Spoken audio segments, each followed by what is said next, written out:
For thousands of years, the Oracle of Delphi was one of the strangest enigmas of the ancient world. Here it was believed the gods spoke, their words rising from a bubbling chasm in the rocks. But could there be a rational and scientific explanation for what has long been dismissed as legend? There are ancient descriptions of gases. What gases could that be? There's a fissure in the earth. There's a gas that comes out of it. It used to be strong, now it's weak. It's just a matter of science. Using toxicology, chemistry, geology, and archaeology, two scientists have uncovered the mystery of the Oracle of Delphi.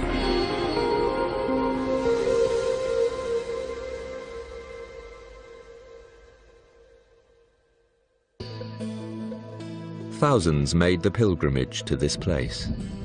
Philosophers and supplicants, merchants and kings, all climbed the steps of Delphi to the secret temple of Apollo, the place of prophecy.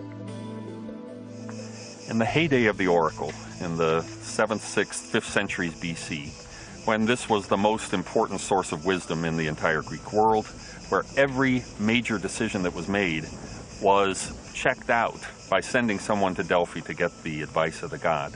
People came to ask the Oracle where to found a colony, when to start a war, who to choose as a leader. It was a pilgrimage that began before the birth of Christ and continued into the modern age.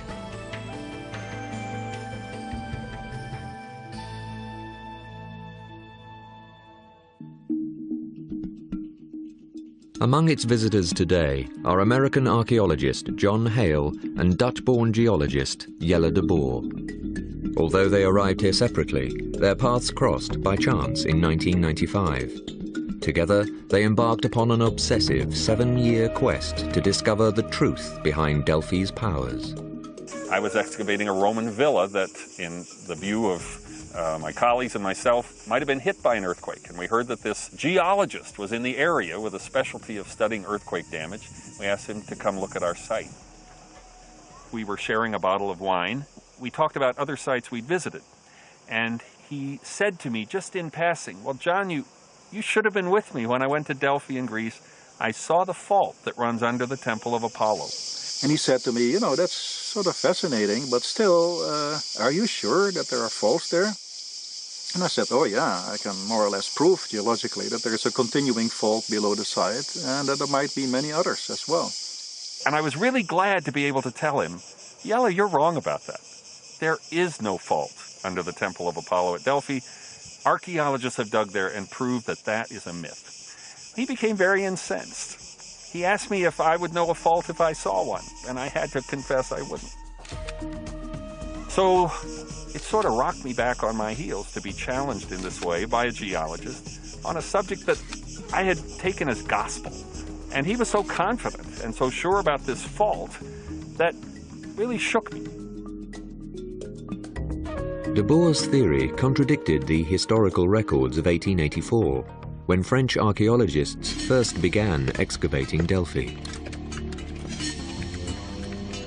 But when they first began to excavate, they started at the bottom of the slope, and they stripped away the modern, the medieval, the Byzantine, the Roman levels to get down to the classical levels of the sanctuary, the sacred way, the treasuries. They worked their way up the slope, and after just 2 or 3 seasons, they were up here onto the terrace of the temple. It was the Temple of Apollo, which housed the famous Delphic oracle, that was expected to yield the greatest finds. It was here that the priestess, the Pythia, gave consultations to the most powerful men of the ancient world. 9 times a year, the Pythia was called upon to enter the deepest and most mysterious part of the temple, a chamber known as the Aditon, a place only the priestess was allowed. There she would enter a trance or divine frenzy, believed to be possessed by the god Apollo. Only in the Aditon would she be able to prophesy. This woman can't give prophecies outside the temple, can't offer the voice of the god from the porch or from anywhere else in Delphi. It's only at that one spot that she is empowered to speak for the god. According to the ancient chronicles, the Aditon contained an underground cave or chasm. From this chasm rose a spring carrying sacred vapors, infused with a sweet, unearthly scent. Was this, as the ancients believed, the source of the Pythia's prophetic power? In the spring of 1892, the answer was still buried under tons of earth, because the town of Castries had been built directly over the archaeological site. Castries had to be bought house by house by the French school. The houses torn down, the people moved around the corner of the mountain to modern Delphi. They had found the foundations of the temple in the cellars of the old houses, so they knew just where to look. And as they stripped off the houses, this great temple platform came into view. In 1894, they began digging into the Aditon, but the excavation pit kept filling with water. It wasn't until 1913 that the archaeologists were finally able to penetrate the bedrock. They expected to find a big cleft in the rock. They expected to find intoxicating vapors pouring out of it, and they expected to find this spring or fountain inside the temple. They were very disappointed in what they found. It was just a dirt floor. News that the famous chamber was empty traveled quickly.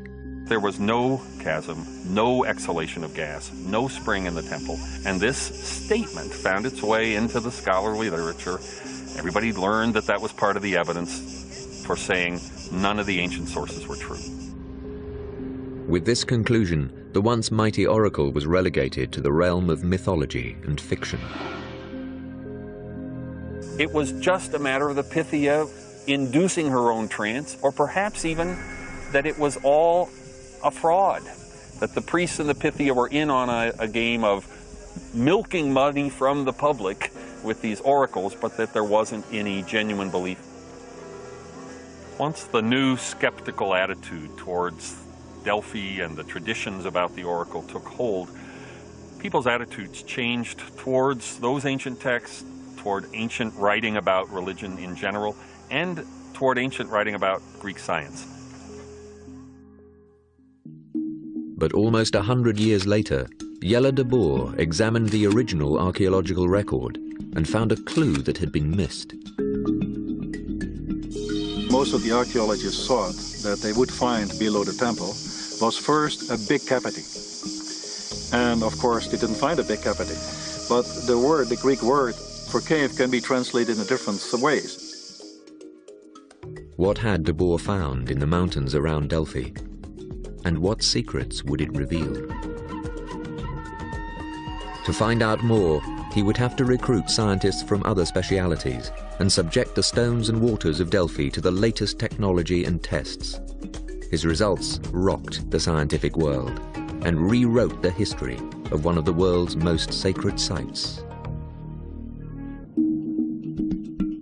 In the spring of 1996, archaeologist John Hale and geologist Jelle de Boer began searching the rocky hills around Delphi, once the center of prophecy for the ancient world. It was here, nearly a decade before, that de Boer had found evidence of the fissure that may have been responsible for the legendary oracle. Together, they hoped to document the presence of a fault line, a find that would contradict all the accepted scientific evidence about this mysterious site. He kept saying, but anybody can see it. Anybody can see that. Anyone who goes to the site with even a little geological training could see this is a very active area, and there's a fault that goes right through the area of the sanctuary. Well, it took me about a week or so to convince him. He's a very critical fellow, but I managed. And I then had to turn the tables on him and try to convince him that if he had seen what he claimed he'd seen, he had made a major discovery. That this would be a matter of great importance to anyone studying the ancient Greek world and religion and Delphi in particular, and that we should go back there and try to document this. With Hale, de Boer retraced the steps he first took in 1985. Well, I came here in the 80s when I was working for the Greek government, who were interested in having nuclear plants on Greek territory. Now, obviously, in a country that has a lot of earthquakes and volcanoes, that is a very, very dangerous thing to have. And so they wanted to make very sure that where they planned to have eventual nuclear plants, there was no seismic activity. That's to say, there were no earthquakes. It was while surveying the area that de Boer spotted a road crew widening the road. They had excavated part of the road and they had exposed a beautiful fault plane. And I thought to myself, hey, this is sort of interesting because I see evidence for a fault to the west of Delphi and I see evidence for a fault to the east of Delphi. Logically, they should be one and the same fault. All I have to do is sort of trace one east and the other one west and hope that they can connect. And I did that. De Boer hiked for miles, tracking the fault line. Satellite photos later confirmed his suspicions. Once you have the help of the satellite maps, it's very, very clear that this fault continues all the way east, below the town of Delphi, from very below the oracle site, and then continues all the way to Percorin. The presence of the fault line corresponded with the earliest known accounts of the powers of the oracle, dating back 1,700 years before the birth of Christ. It was a pasture on the side of Mount Parnassus, and a goat herd named Koretas came here with his flock of goats.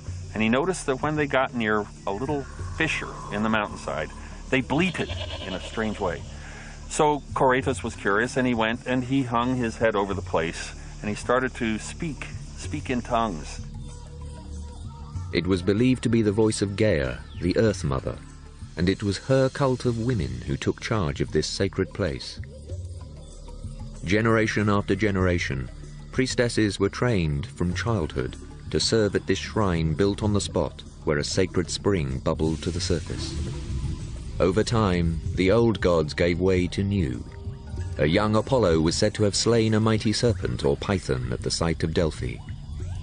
And by doing so, he claimed this spot as his own, and he took over the oracle, and he gave oracles here on behalf of his father, Zeus, who was the source of all wisdom.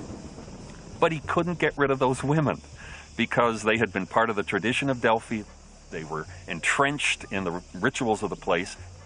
They were the only ones with the tradition of how to speak for the god, how to get into that oracular trance.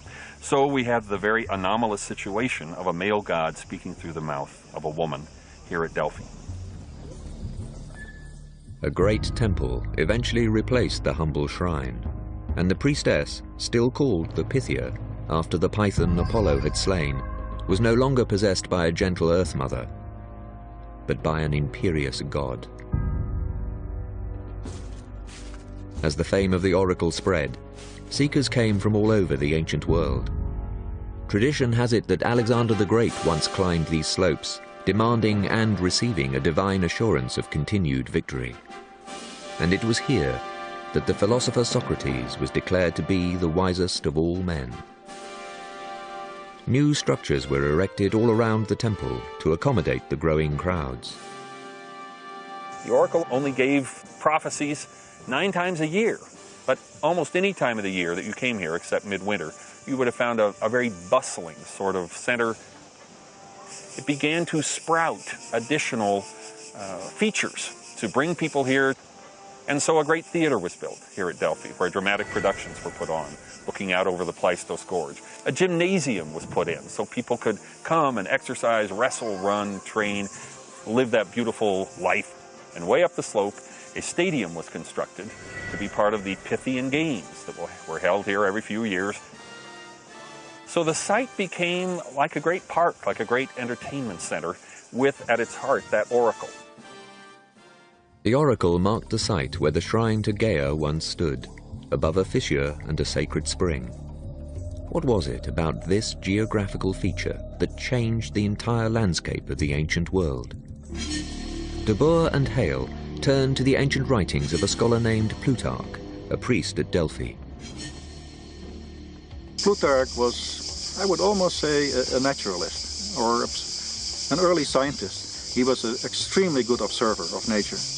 Plutarch tells us the gas itself could rise up to the surface either as a free gas or dissolved in the water, which shows he must have been able to see bubbles coming up through the water. He never said, you know, it's a hydrocarbon gas or it's a sulfate gas or this or that. He just said gases. And he said that those gases were influencing the Pythia.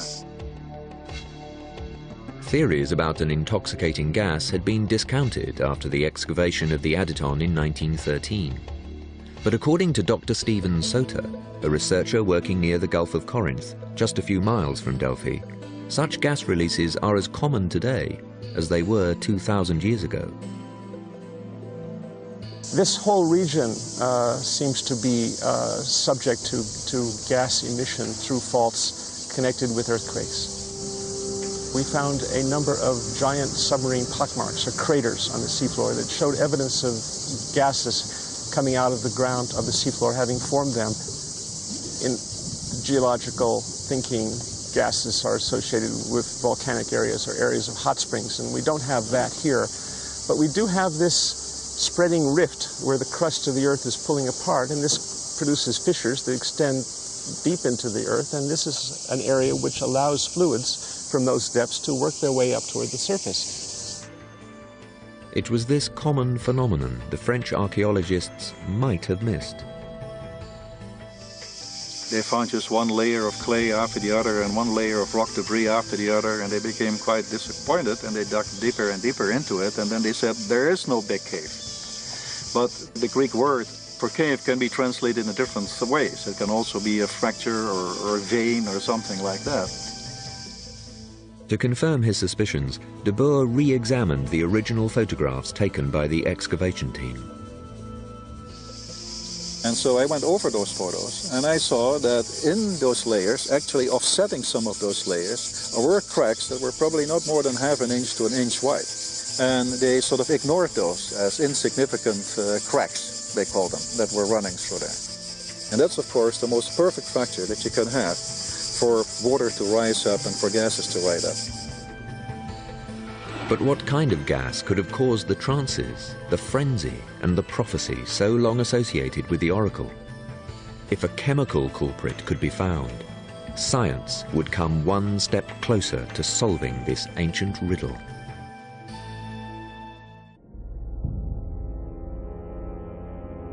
Of the thousands of petitioners that consulted the oracle at Delphi, few were given an unequivocal response. Most prophecies came in the form of cryptic verse. The wording was often obscure, and misinterpreting the oracle could be deadly.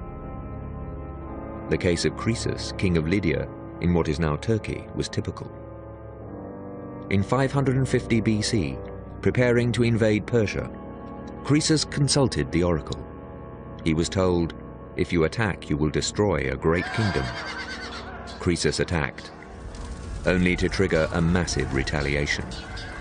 The prophecy was fulfilled. Croesus had indeed destroyed a great kingdom, his own.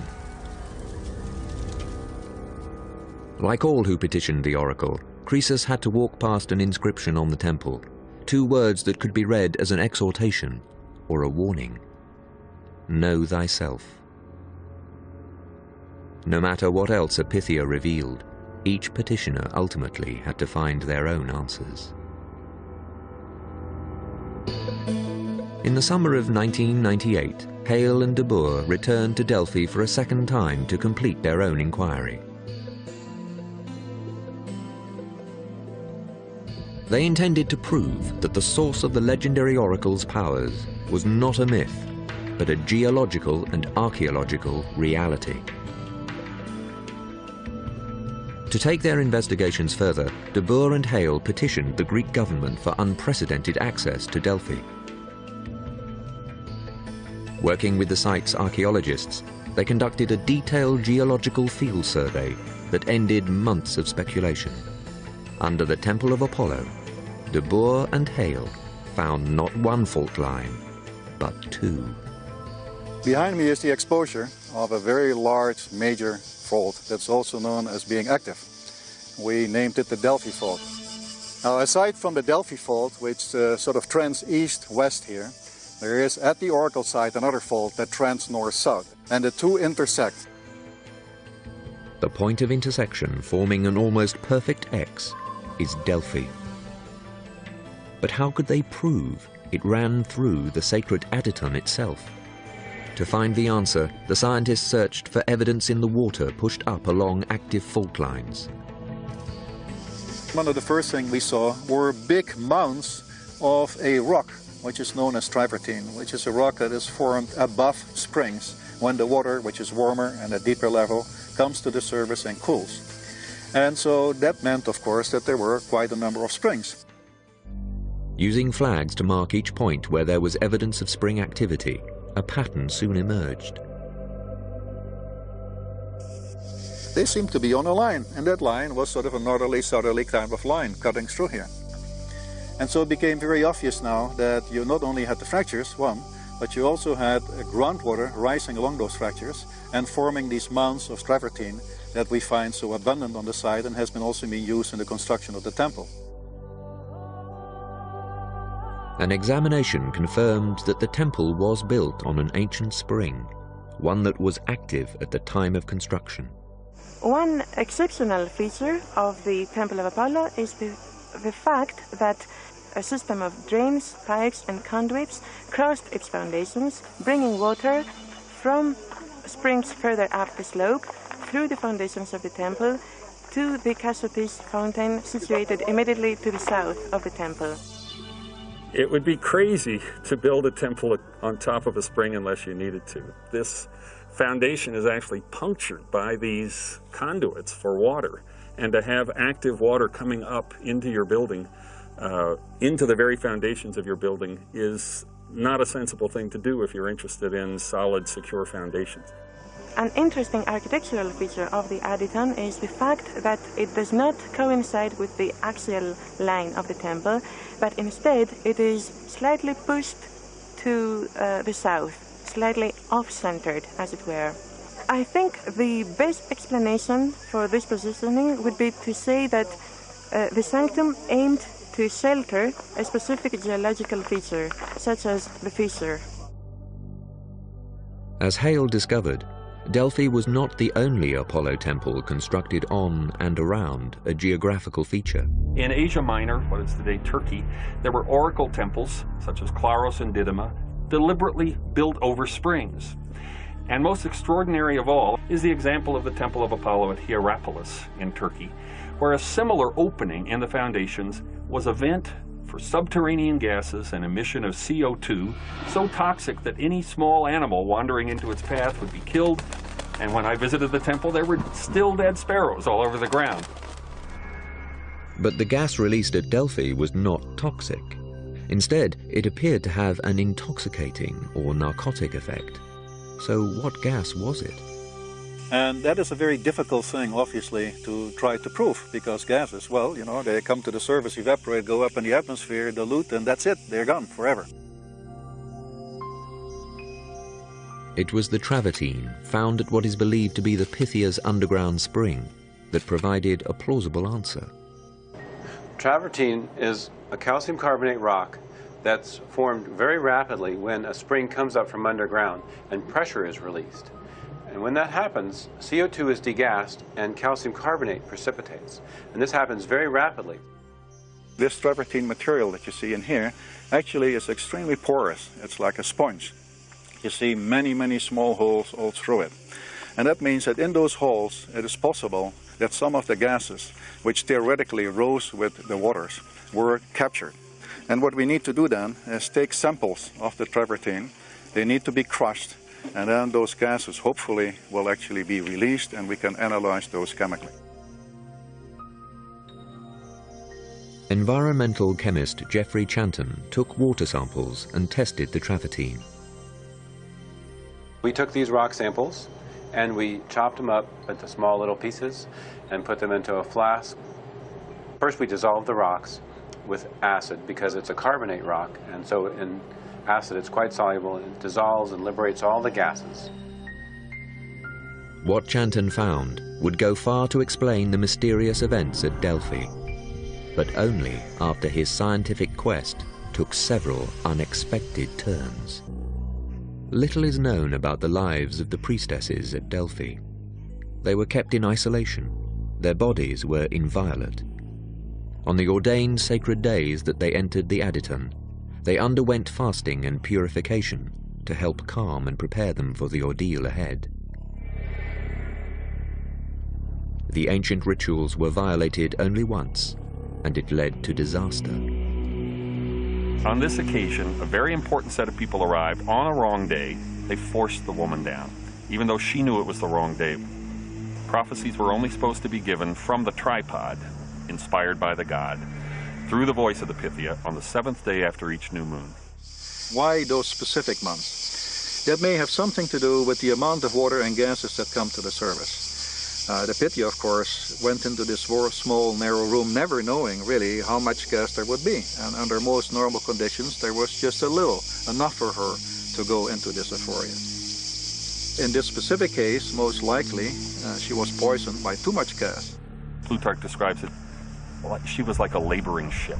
She was in heavy seas. She began to rave, to shout, to thrash about, and she ultimately rushed toward the doors, threw herself against them, and the priests and the consultants were also frightened. They all ran away. When they came back, she was lying unconscious on the ground. She only lived a few days before she died. What type of gas produced such a lethal effect? In his laboratory in Florida, chemist Jeffrey Chanton found the first clues in the travertine sample. We found that there were traces of methane and ethane in this rock that was deposited on the walls of the temple where the spring came up inside the temple. Methane and ethane are organic solvents, hydrocarbons closely related to propane, butane, and other common household flammables. When inhaled, they act as both an asphyxiate and an anesthetic, depriving the brain of oxygen. When abused, they can have devastating effects on the nervous system. Could these substances have caused the Pythia's trances?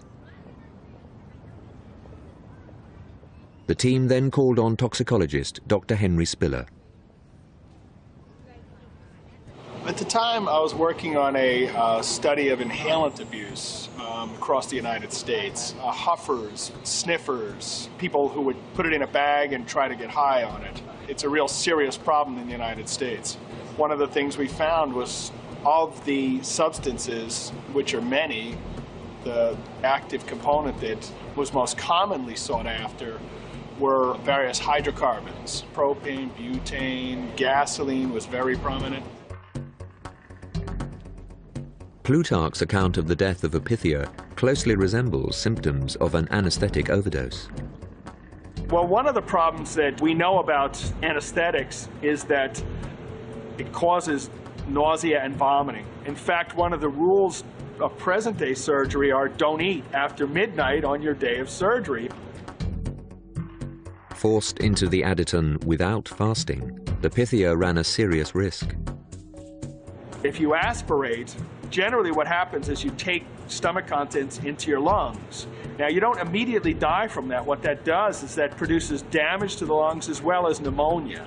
And she probably died a slow death from pneumonia from the initial aspiration. But the long-term effects of inhaling solvents, slurred speech, brain damage, sudden cardiac arrest, did not correspond with the ancient accounts. Furthermore, methane and ethane are odorless, lacking the scented odor the vapors were said to have.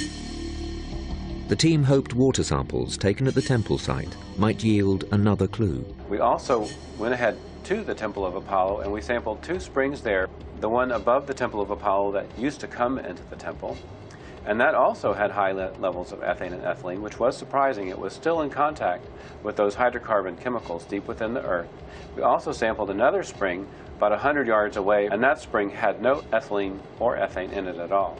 And that was the spring that had been used by villagers at the time for their water supply. So here were 2 springs about 100 yards apart, one containing ethane and ethylene, and the other with a completely different chemical nature, void of those 2 gases.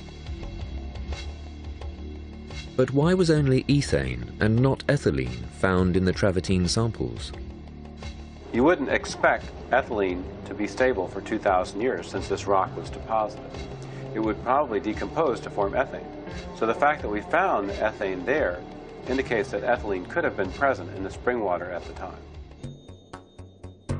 Ethylene is a drug almost forgotten in the 21st century, except by produce farmers and supermarkets. Well, that's why they can pick green bananas, but just before they ship them to stores, they gas them with ethylene, and they ripen literally on the shelf. Could this really be the oracle's sacred vapor? It seemed unlikely, until Spiller explored a stack of out-of-print medical journals. Ethylene was a major anesthetic, one of the primary anesthetics for nearly 3 decades. There's great information on it starting in the 20s right up to the 60s. This was a powerful anesthetic. It's about 2.8 times as potent as nitrous oxide. It was a great anesthetic. It produced limited or no effect on the heart, limited or no effect on the respiratory system. By 1966, they had stopped using ethylene as an anesthetic because it's explosive. Using test subjects in early medical texts, Spiller found several shared symptoms between the patients and the Pythia.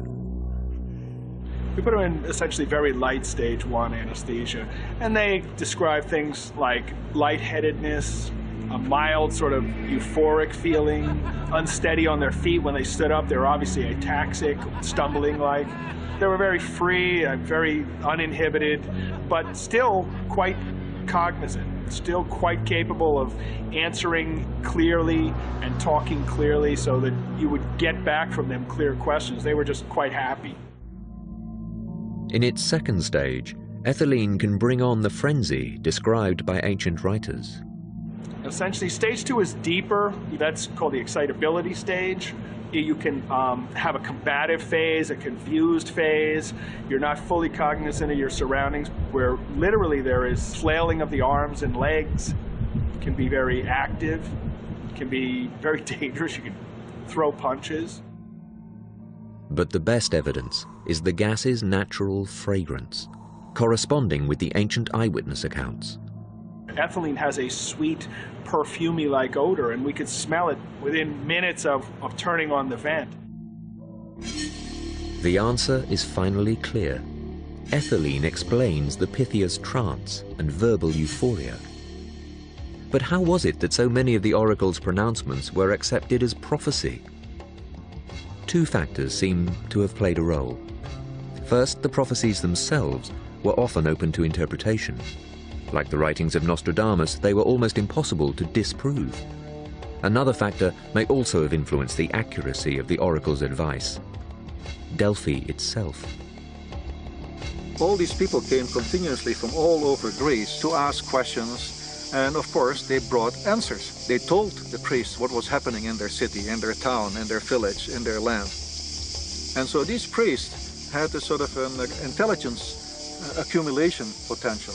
These priests here at this temple complex were sort of like the CIA and FBI rolled into one. The oracle's prophecies, a mixture of informed advice and ambiguous predictions, satisfied people in much the same way as today's astrological horoscopes. But the crowds consulting the oracle began to dwindle. Though it was long believed that the rise in Christianity was solely responsible for its decline, new evidence suggests it was a natural disaster that robbed the oracle of its power. And unlike so many of the oracle's ambiguous prophecies, this is one disaster that really could have been foretold. For thousands of years, the Oracle of Delphi was the unrivaled center of power in the ancient world. But suddenly, around the year 360 BC, the oracle fell mysteriously silent. By the time of the Roman Empire, Delphi was in a serious decline. The site was desolate, the site was despoiled, very few people were coming here. If the real inspiration for the prophecies was the psychoactive gas ethylene, what could have happened to stop its flow? The team again returned to ancient writings and found a clue in the disasters recorded in the year 373 BC. All across the Greek islands, strange phenomena were reported.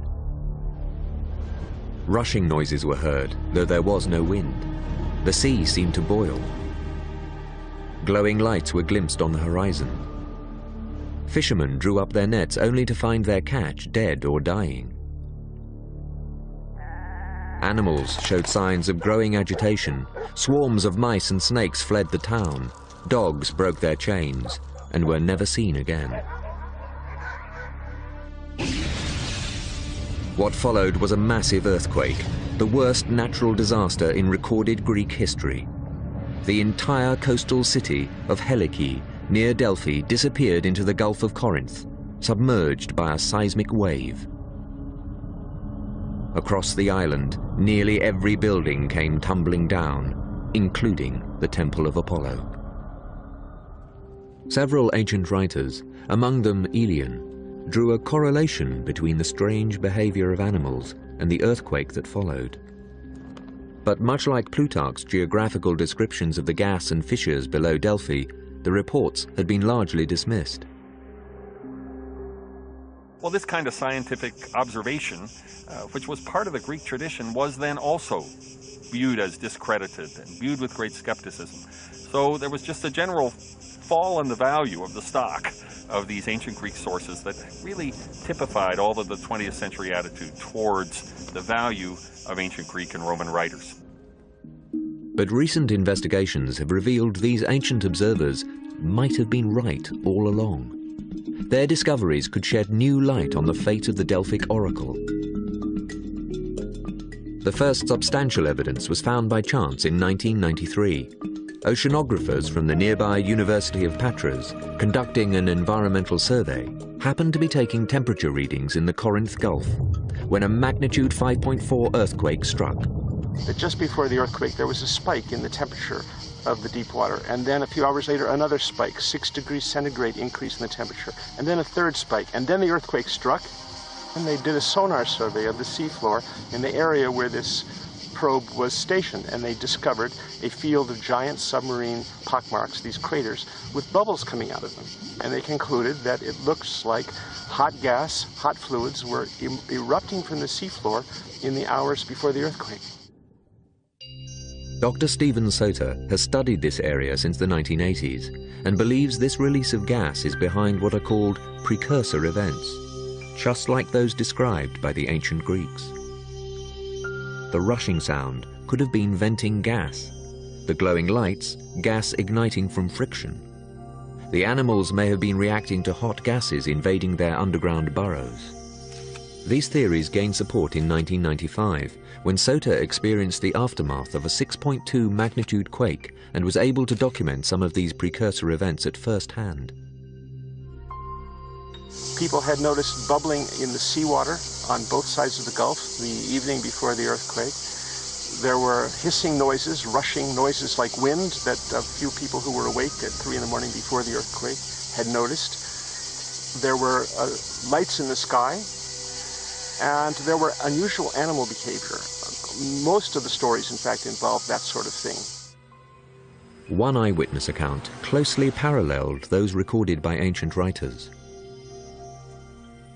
One man, for example, was driving along the old national road from the village of Rizomilos toward the Salamis River on the night before the earthquake, and he reported that every few meters on the road was a dead mouse run over by vehicles. There were dozens of them, and they were all heading in the same direction. They were crossing the road toward the mountains. So something was driving these ground-dwelling animals out of their burrows and to head for the high ground. I asked him if he knew what had happened here 24 centuries ago, what the ancient Roman writer Elian had reported, that the same thing had happened, that the mice had abandoned this area and headed for the hills. He didn't know about this story. He was amazed to hear it. If earthquakes are preceded by an immeasurable release of gas, it will do more than just vindicate the ancient writers. This may provide a key for earthquake prediction. According to this theory, sometimes gas will reach the surface without triggering an earthquake, and other times gas at great depth could trigger an earthquake without reaching the surface. So there would not be a perfect one-to-one correlation between these phenomena and an earthquake, but there will be a partial correlation. And a partial correlation is better than none at all. It might be a means of giving some useful warning of earthquakes. It's somewhat like warnings of tornadoes. The prediction is not that a tornado will happen, it's that the conditions are right for a tornado and that it could happen. One final question remains. With the major gas fluctuations confirmed during even minor quakes, What happened to the ethylene flowing under Delphi during the massive quake of 373 BC? A channel for gas emission through a crack or fissure in the earth can be flowing for centuries, and an earthquake can then close it, block it, suddenly shut it off forever. It could be very abrupt. Plutarch tells us that in his day the oracle had declined. He believes that the great earthquake of 373 BC had sealed up the vents that carried the pneuma, the gas, to the surface, and that it was now just diminished or being emitted somewhere else. So perhaps it wasn't the rise of Christianity that destroyed the oracle at Delphi, but the seismic forces that actually gave birth to it.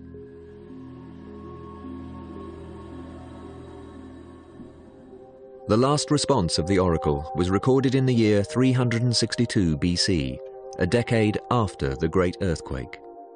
The emissary from the emperor came here and asked the Pythia for a prophecy, and this is the last recorded one. She is said to have responded, "Go tell the king that the beautifully built temple has fallen.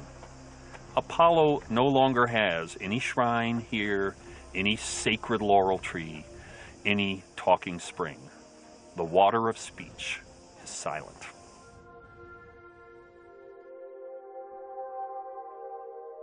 Although the Pythia, intoxicated by ethylene vapors, would no longer prophesy, Delphi continued to attract visitors.